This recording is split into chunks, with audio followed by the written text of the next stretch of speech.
Welcome to another episode of Software Explorations Concept and Overviews, hosted by yours truly, Tech Coach Ralph, where we are engineer to win.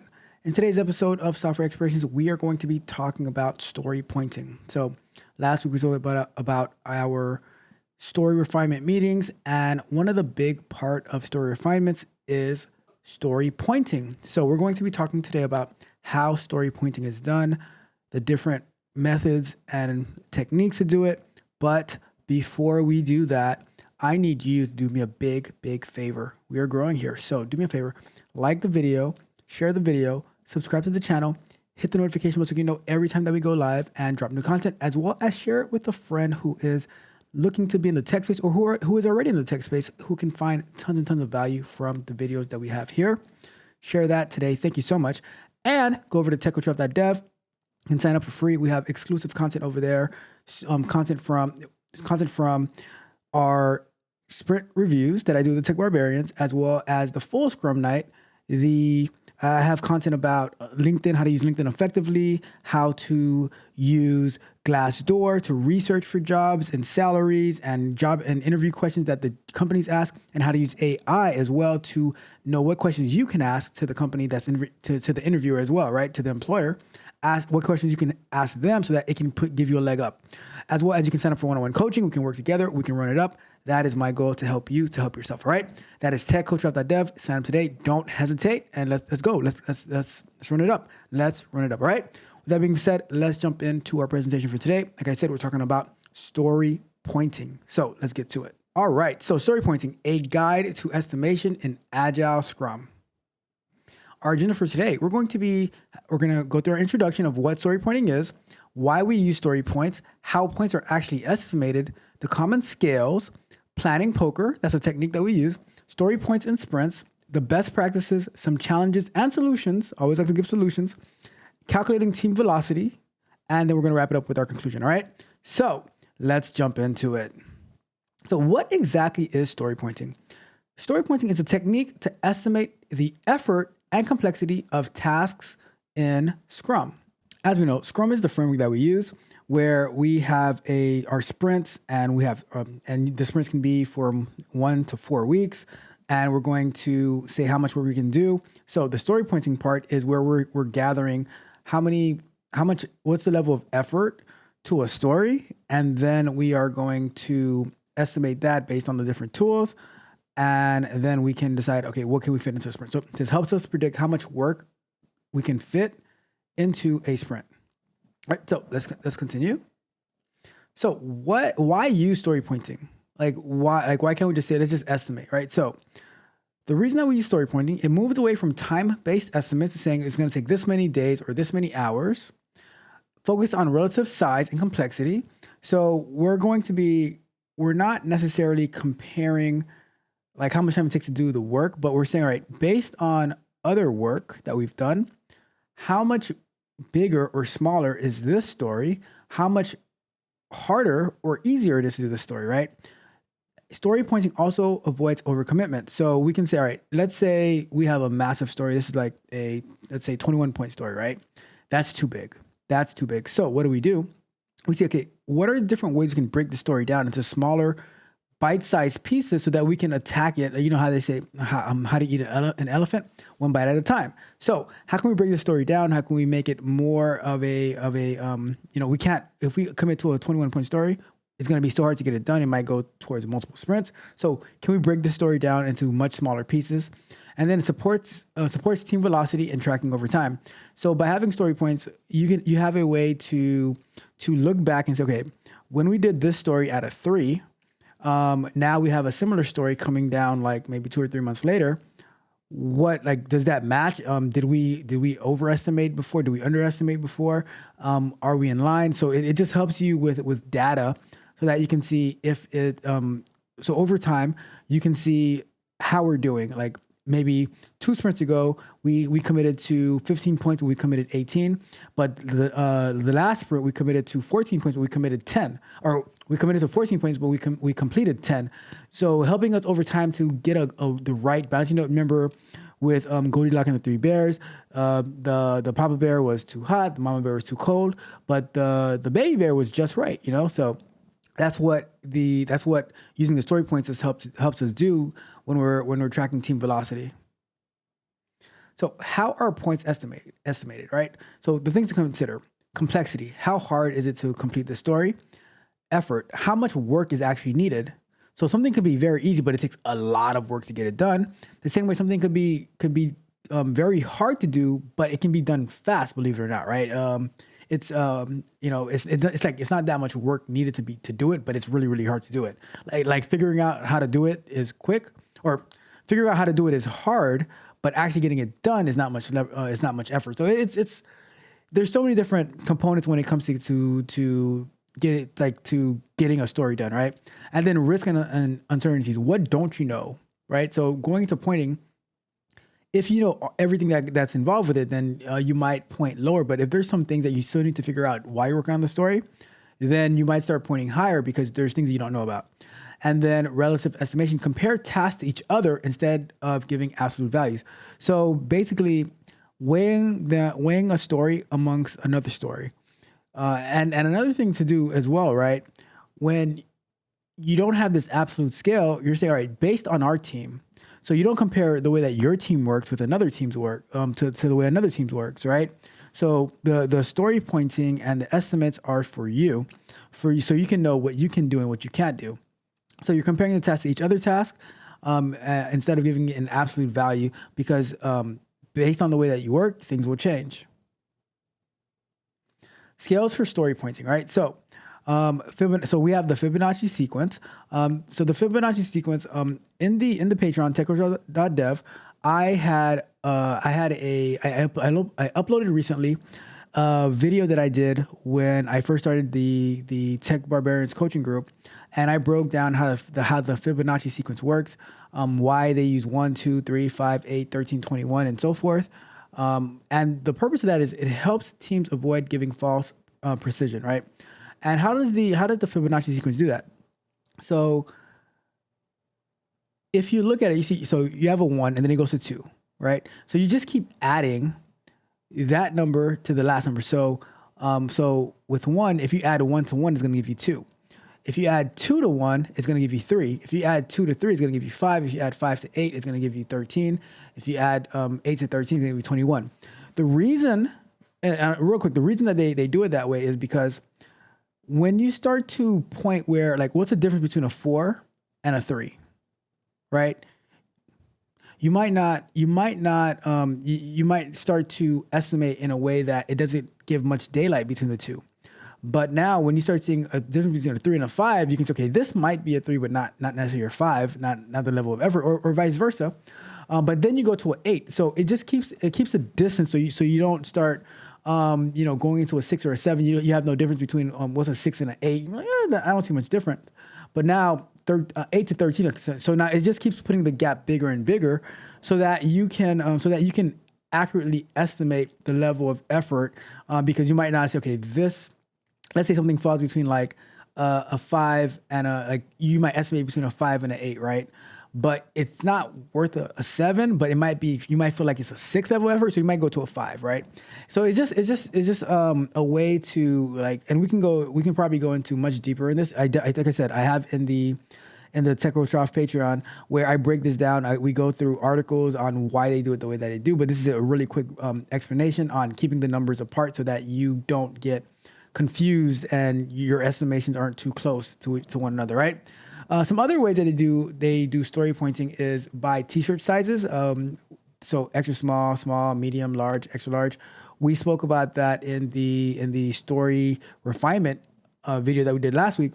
But basically, the t-shirt size, it's not really for individual stories. It might be more for what they call an epic, which would be like a parent story to a bunch of related stories. But it's more to estimate what's the level of effort overall. So you'll still be using story pointing for the individual stories, right? So that's the most popular way.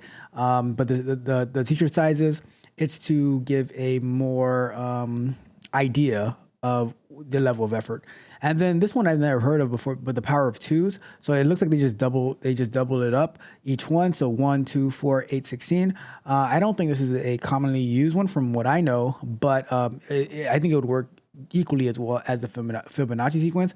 The only problem with that is I think the gap that it gives you starts to get is a lot bigger. So going from 8 to 16 versus going from 8 to 13. So the next one after 16 would be a 32. While the next one after 13 is 21. So it might be a little bit tougher as the stories get bigger, because from 1, 2, and 4, they're really small, even to 8. But then now once you start getting bigger than that, which you shouldn't be getting bigger than 8 anyway. So next up, planning poker technique. So what is planning poker? How does it work? So the team discusses the task or the user story. Each member selects a story point value privately. All members reveal their estimates simultaneously, and then they discuss. The discussion follows to align on the final value, right? So I do this pretty much every week, where we'll have stories that we need to refine. That's a part of the story refinement meeting. So the planning poker, 90% of the time is going to happen at the story refinement meeting, and so pretty much we have a list of stories to discuss. And then after we talk about the story, the details, make sure we understand the acceptance criteria, everything that we talked about in story refinement, right? Then we're going to vote individually, privately. No one knows what each other's voting on how many points you think for the story, and then all the the vote is going to be revealed. And now usually you'll see how many people are at the same spot. The people who are lower than the average, they're going to say why they think it was lower, and the people who are above, they're going to say why they think it was above, and they try to convince people on their position, or they get clarity on their vote.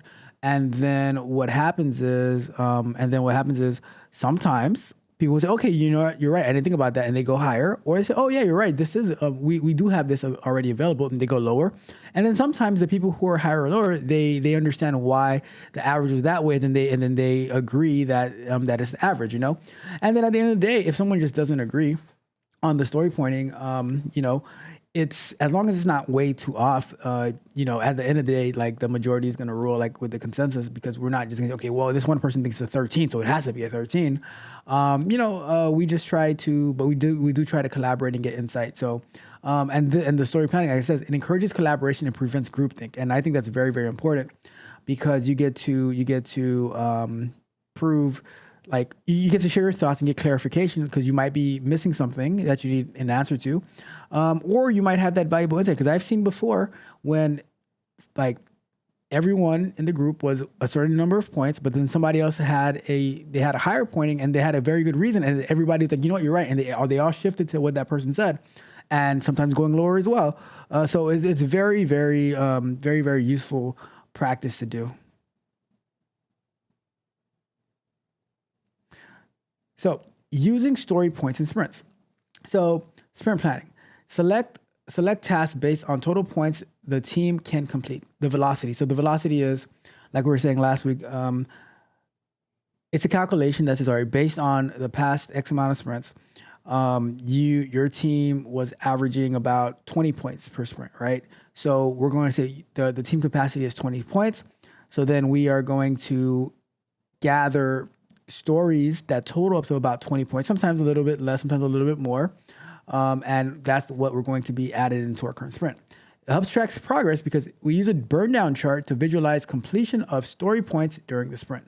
So the burn down chart is going to tell us, all right, how many points did we commit to in the sprint, and how many points did we actually get completed? Sometimes if you get, you might go over and you pull in stories and you get more points completed than you committed to. And then we have adjusting estimates. Velocity improves as each team becomes more familiar with the task. So as you get more comfortable working with your team, working in the domain, in the knowledge base, you're going to start completing more stories, and that way your velocity is you're going to get more done that you commit to. So you might have been your first sprint, you're starting off, a new team is formed, and you commit to 10 points. Maybe you end up completing about 8 points. And then you can also have, but then over time, you should be trending upwards, right? And your team works more cohesively together. You're getting more done, and you understand your code base a lot better, and the software is just flowing now, right? So that's another purpose that you use the story points in the sprints. So what are the best practices for story pointing? So start small. Use low values for simple stories.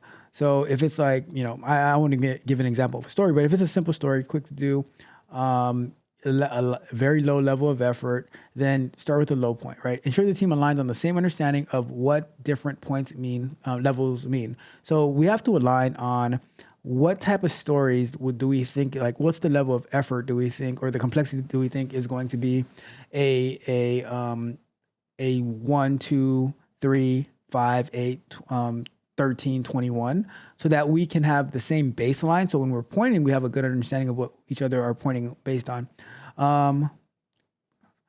Use previous sprints to calibrate future estimates. So what that means is look back. So one thing that we like to do is look back 6 sprints, and we say, all right, what is our average for the 6 sprints? And then now we'll say, all right, so based on the past 6 sprints, we committed to an average of this many points, but we've actually been completing this many points. So going forward in the next sprint, we think that our commitment should be X, right? Use previous. All right. So it says avoid overestimating by considering team capacity and holidays.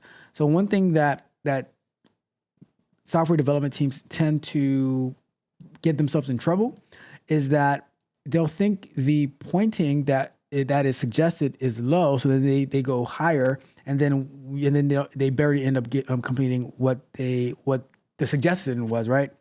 So avoid overestimating. See, and team capacity. So when considering team capacity, you want to consider how many people are people who are out on PTO, people who, if there's a holiday coming up, what's the availability of the team, and calculate that, pull that into your calculation, so that you can accurately estimate how many story points you should be committing to. Because let's say someone is not going to be out of office, but they're going to be loaned out to another team, or they're going to be working on something else, then the team capacity is going to be lower.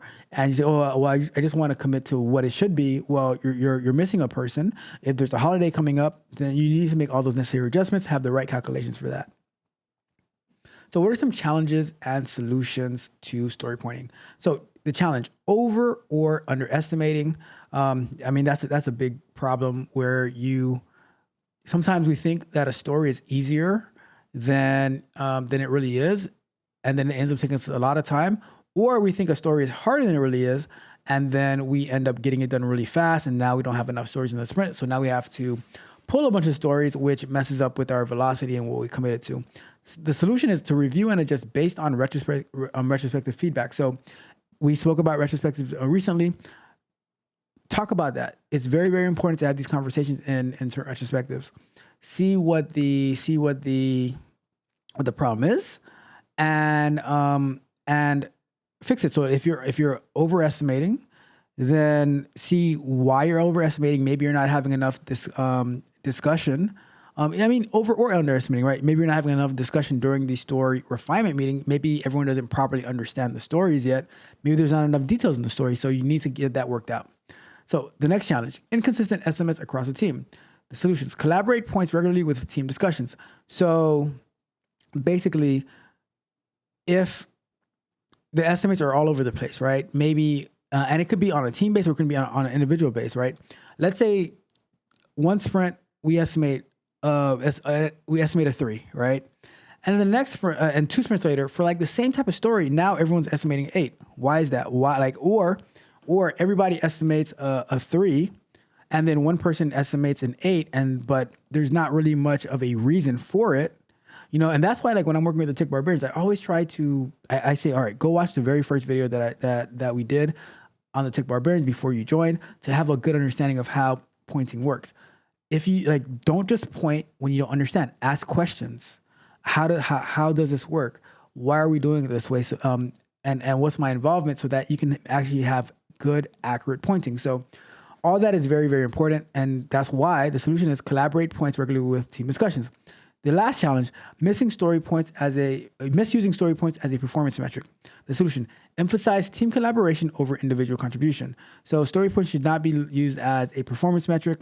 It should be used so the team can be on the same page, so they can be aligned, so they can know what the level of effort that they all think that it is, and what's the complexity, so that they can move as a team, move as a unit, so that they can get stories done. And it's not for individual performance metrics. I know some people, they're like, oh, well, I completed 20 points this sprint. That's not what it's for. That's not what it's for. Because you can commit you can complete 20 points, but still fail the sprint and still have, terrible code, failing QA, things like that. So use it for what it's for. Calculating team velocity. So this is the way that you calculate the velocity, right? You sum up the story points completed in the previous sprints. All right. Sum up the story points completed in the previous sprints. Use the average velocity for planning future sprints. Adjust based on capacity changes such as team member on leave, holiday. Maybe your company is doing some type of event, so there's not going to be many days. So you calculate pretty much after you see the sum of the stories completed in the previous sprints, and you use the average velocity to plan the future sprints. Then you are going to say, okay, we actually only have this many people available, and we have 5 days in the sprint because maybe there's a week off, a company holiday for the week off, right? And then you use those metrics to be able to calculate how much, how many story points you're going to be able to use for the next sprint. So that wraps that up. Thank you guys for tuning in. So we went through like the introduction to story pointing. We went over introduction to story pointing, why we use story points, how the story points are estimated, the common skills used for story pointing. We talked about planning poker, a really fun activity. Actually, you know what? At the end of this, I am going to, after we get through the slides, I'm going to show you a online tool, Parable. I kind of showed it to you before for retrospectives, I think, but we're going to use an online tool. We're going to take a look at how the story pointings actually work, all right? And then we talked about story pointing we're going to be looking at how the planning poker actually works. Then we looked at story points in sprints, the best practices, challenges and solutions, and then we talked about calculating the team velocity. So with that being said, if you have any feedback, if you want me to go in depth into anything more, please let me know. And if you have any questions, then leave me a comment and I will make sure to get back to you. And I always get back to you to your questions. Sometimes I turn them into whole questions on Tuesday night's Q&A live stream, all right? So let's go back to full screen. All right, so hopefully you found that helpful and informative. And as I promised, I am going to share with you how we do story pointing so that using the planning poker, so you can have a visualization of the tools that we use, how we do it, and we can go from there, right? So give me a second as I pull that up. So this tool is Parable, and I'm in the planning poker section. I'm just gonna open that up, make it a little bit bigger so you can see it better. So if I just I'll click on one of these, right?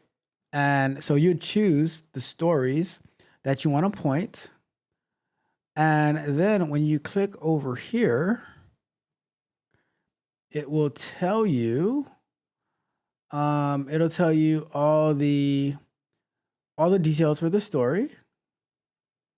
And then you would click on, so everyone who's in the meeting, they'll be showing up over here, right? And then once they go to point, they're going to show up over here, and you just click on the point that after reviewing the entire story, you would just choose what point that you want for the level of effort that you think, and then you click on reveal the votes, and it would show you what everyone who had pointed, what they voted on. All right, and that's pretty much how the planning poker works in this tool called Parable. Very popular tool. And if you're doing it in person, everyone would have like a series of cards, and then they would put it out on the table face down, and then everyone would say, and then like when on 3, everyone's gonna flip over their points to see what they think that it is, and go from there, right? So that's it. I just wanted to show you that real quick, and that's it for today. So thank you guys so much for tuning in. I really, really appreciate it. Hopefully you found this very, very helpful and informative. But on the way out, do me a big, big favor: like the video, share the video, subscribe to the channel. Hit the notification bell so you know everything that we go live and drop new content. And please leave me a comment if you have any questions about anything that we covered today. Also, go over to techcoachrob.dev, sign up today. You can sign up for free. There's tons and tons of exclusive content. Our sprint reviews are over there. Our Scrum nights are over there. How to use LinkedIn, how to update your resume. I'm actually going to be going live next month in November it's always seems to be around November, right? But I'm going to go live where you can ask me questions as I'm updating my resume. So many different things, as well as you can sign up for one-on-one coaching with me, where we can work together. I can help you run it up so that you can level up to get the skills that you need, help yourself, all right?